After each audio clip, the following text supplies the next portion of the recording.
The HP Source. Suspect number 1. Goblins, said Henry Potts, twirling his magic wand in the candlelit gloom of his school dormitory. I don't think goblins are going to have stolen your hat, said Grubbles, who was sat on a bed chewing his magic wand. Yes, they could, because they are the worst of all the magical creatures, said Henry indignantly. Suspect number 2. Magicians, continued Henry Potts. Henry Potts also hated magicians. It was his view that wizards could use real magic, whereas magicians were just big fakers. What's your problem with magicians? Sighed Grubbles, still chewing. I actually saw Magnifico the magician and was very impressed by his showmanship and the spectacle. Grubbles' head then turned into a cabbage, not because his comment had annoyed Henry Potts, but because Grubbles had chewed a little too vigorously on his wand. Of course you were impressed, you cabbage-headed plonker, snapped Henry Potts, as his friend's big cabbage face looked sad.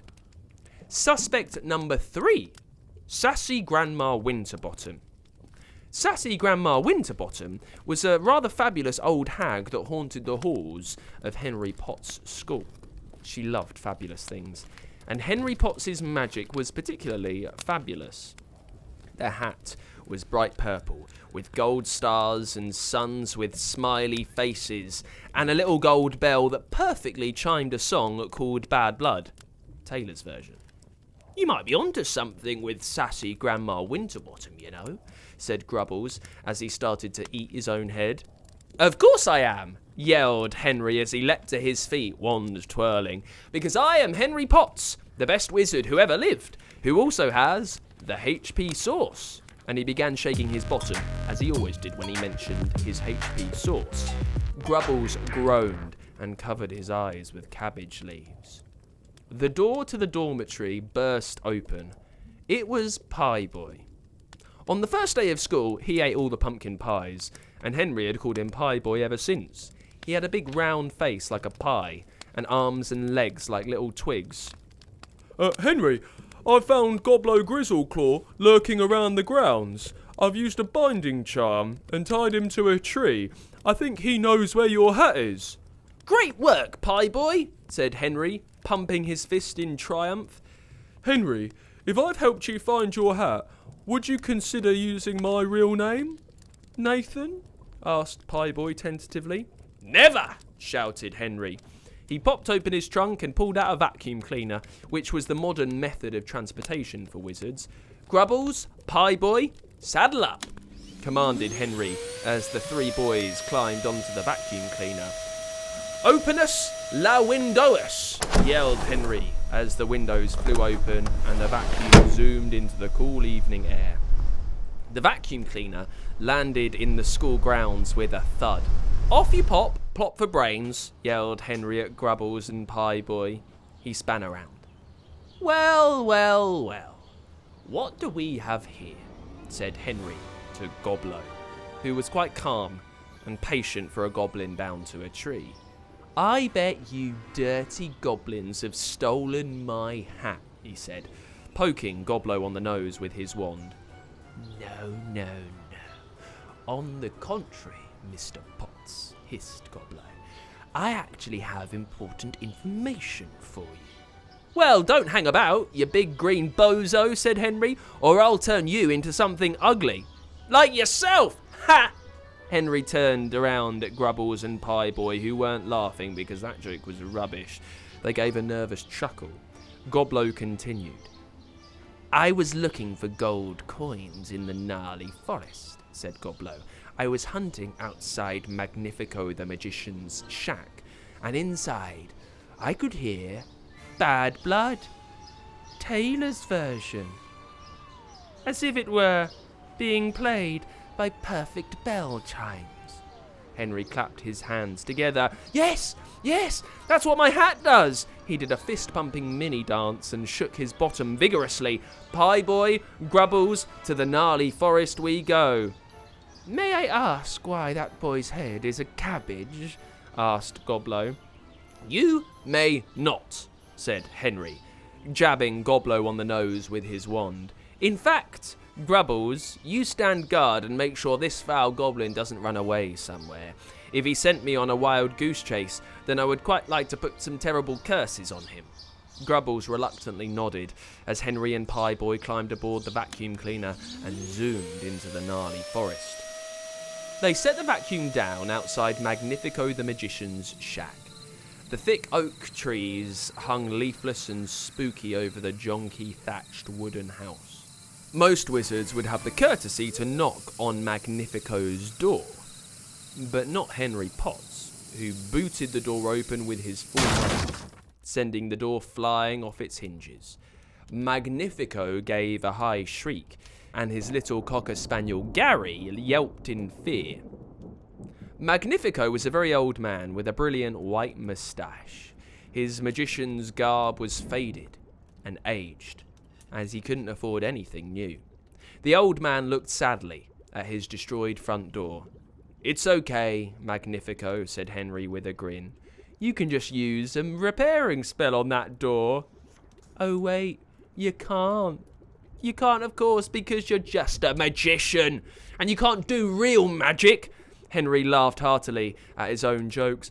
"Oh, please, Mr. Potts, I beg of you to repair my door. I have no money to buy a new one, plus who knows what beasts from the gnarly forest may come for me." The magician dropped to his knees. "Please, I beg, don't let me get eaten by a 3-headed hippocorn. They say one roams about this forest, the fiercest beast in the land." "I'll repair your door, Magnifico, if you can give me the info I need about my missing hat," said Henry, brandishing his wand. Pieboy went to comfort Gary the dog, stroking it nicely as the spaniel trembled uncontrollably. "Oh, okay, I'll tell you what I know," said Magnifico, his eyes darting. "It was sassy Grandma Winterbottom. She floated by here just this morning. She was boasting about a new hat she found. It was purple, with gold stars and suns on it, and a bell that played such beautiful music." Henry's teeth clenched. That horrible old crone. She didn't find the hat, she stole it. "Where did she go with it?" demanded Henry, his wand pointing at Magnifico's head. I, stammered Magnifico. "Blastus thy platus," yelled Henry, firing a red jet of light into Magnifico's washing up pile. "Not my plates," yelled Magnifico. "How can I eat? Oh, okay, I'll talk. Sassy Grandma Winterbottom spoke of the Temple of Serve. It's where only the sassiest and most fabulous magical folk can enter. I'm sure as the true owner of such a wonderful hat, you'll be granted passage. Young Potts, passage. It's just a little deeper into the gnarly forest." "Oh, I'll be granted entry, all right. And do you know why that is? Because I have the HP sauce." Henry immediately started shaking his bottom again. Once the bottom shaking was over, Henry, Pieboy, Magnifico, and Gary the dog ventured deeper into the forest. "Lead the way, Magnifico," said Henry threateningly, "or Gary the dog might end up getting a bit cursed." "Ha!" Magnifico gulped. They approached a stone building that didn't look anything like a fabulous temple. "Just in here," said Magnifico. Henry looked unsure. This building certainly did not look fabulous. The stone building was dark and dank. "Turn us on the lightest," said Henry as his wand glowed. The building seemed empty. Grotesque statues were spookily lit around the room, and in the centre was a staircase leading downwards. But what could Henry hear? A faint sound could be heard. Henry recognised it in a second. It was Bad Blood, Taylor's version. "My hat!" he exclaimed, and bolted down the stairs 2 at a time. The chimes grew louder and louder, and just as they were reaching the chorus, Henry made it to the bottom of the stairs, where a hunched figure stood in the centre of a large room with high ceilings. "Oh, hello, young Henry," said a nasally high old voice that echoed around the room. It was sassy Grandma Winterbottom. To Henry's disgust and horror, she was wearing his fabulous purple hat. The chimes of Bad Blood, Taylor's version, were echoing around the large basement. Everything about sassy Grandma Winterbottom looked grand. She had a bright scarlet dress, arms covered in twinkling bangles and bracelets. Her head looked a bit like a raisin, with her hair that looked like clumsily glued clumps of cotton wool. And sat upon her crinkly old head was Henry's bright purple hat. "Give me back my hat, you disgusting old crone," yelled Henry, pointing his wand at sassy Grandma Winterbottom. "Oh, you wouldn't hurt our old lady, would you?" sneered Winterbottom. "You want to test me?" shouted Henry. "I am so good at curses, I'll turn you into something ugly. Like yourself! Ha!" He turned around. Magnifico, Pieface, and Gary the dog had followed him down the stairs and weren't laughing. Because, as we've established, it's a rubbish joke. And it's the second time Pieface had heard it all day. "If you want this hat so badly," said Winterbottom, "then go and get it." And she tossed the hat deep into the gloom of the basement. "My hat!" wailed Henry as he chased it into the gloom. The wrinkly old witch had quite an arm on her. He managed to reach the hat and pulled it close to his chest. But something strange was happening. The sound of Bad Blood, Taylor's version, was being replaced with deep, unsettling growls. Growls that echoed louder and louder around the room. Henry squinted into the darkness. "Lightus Maximus!" he yelled, and the room became full of light. What Henry saw made his jaw drop. His eyes became wide. Looming over him were 6 gleaming eyes, 3 gaping mouths, and 3 razor-sharp, shiny horns. It was the 3-headed hippocorn. Each of the heads roared at Henry. Henry shrieked in terror, turned and ran. He was sprinting as fast as he could towards the staircase, clutching his hat tightly to his chest, until something extraordinary happened. "Invisibilus Wallace," said a boy with a cabbage for a head. An invisible force crashed into Henry and he was thrown to the ground. He tried to get up, but a solid, transparent barrier stood between him and the staircase. He looked through the invisible wall to see Grubbles, Goblo the Goblin, Pie Boy, Magnifico, Gary the dog, and sassy Grandma Winterbottom looking sternly. "Help me!" pleaded Henry. "I don't think so," said sassy Grandma Winterbottom. "You see, Henry, we've all had enough of you being a rude, mean, detestable little wizards. Calling people names, putting curses on people, kicking people's doors down," said Magnifico. "And that too," said sassy Grandma Winterbottom. "You see, it wasn't me who stole your hat, Henry. It was all of us. We worked together to bring you here to meet our friend, who is oh so very hungry." Henry was desperately trying to search for insults, for curses. "You little," began Henry, but before he could finish that sentence, he'd been snapped up by the middle head of the hippocorn. And with 3 chomps, Henry's yells and the sound of Bad Blood Taylor's version were no more. The room was silent, other than the satisfying gurgling of the 3-headed hippocorn, who also soon subsided. "I tell you what could have made that meal better," said Grubbles. "Some HP sauce!"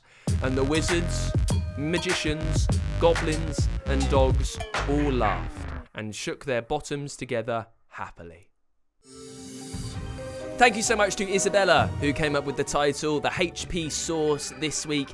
If you have any idea or a character that you would like to see in a future story, use our StoryQuest character creator over at funkidslive.com.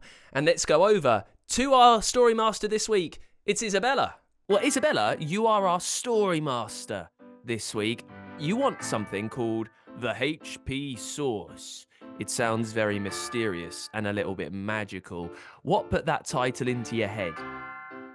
Well, because at that point I just finished watching the Harry Potter movie and I thought HP Harry Potter and also HP the sauce, so that's where the sauce came from. Yeah, so we're kind of all over the different brands. We've got magical Harry Potter, a little bit of brown sauce. Do you like brown sauce, by the way? Yeah, I love it with bacon and sandwiches. Yeah, very delicious, very fruity, a little bit tangy. So, like Harry Potter is a book, right? It already exists. So we could make our story magical in a completely different way. If you were magical yourself, what powers would you like? I'd like to have like kind of like you can read people's minds, sort of. Like I can't really remember what it's called, but I'd also like to have like invisibility. Right, brilliant. So I think you've got telepathy, so you can read people's minds. You can go invisible. Where would you go, though? What would you do if you were invisible? Like a surprise birthday party, you can just like hide and scare everybody. It's an idea that is brilliant for one day of the year when you're having a surprise birthday, isn't it? Listen, Isabella, it's been amazing to chat to you. Right, I'll speak to you soon. Thank you. Bye! Got an idea for a story? Tell us the title at funkidslive.com/storyquest and we could bring your story to life. For a new story each week, make sure you hit subscribe or follow so you don't miss a single episode.